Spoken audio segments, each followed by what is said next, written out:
สบายดีหมู่เพื่อนนักตกป่ามื้อนี้มันมาแกล้งเบ็ดโดยใช้กบยางตลอด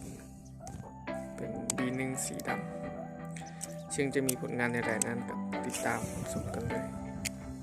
ซึ่งหมายแกล้งยังมีแม่นหมายบานโพธิ์สะอาดว่าบานราคาลงทางกลางบานเลยเข้าทางโฮมทำอิฐจะขี่ลงมาตามเส้นทางจนฮอดจุดที่เขาถมดินมันจะมีท่าเรือสถานที่แกล้งเป็นหลายน้ำกระใสซึ่งจะมีผลงานหน่วยหลายนั้นตามกันเลย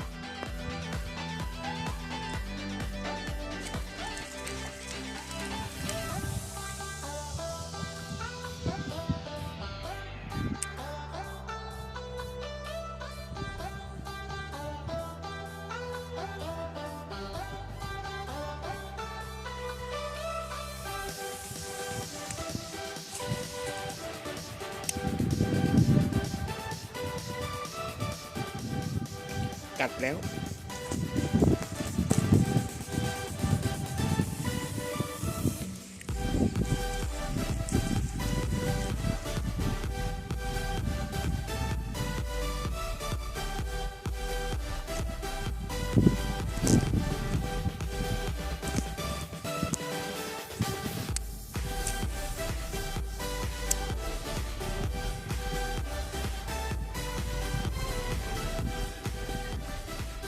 กัดแล้ว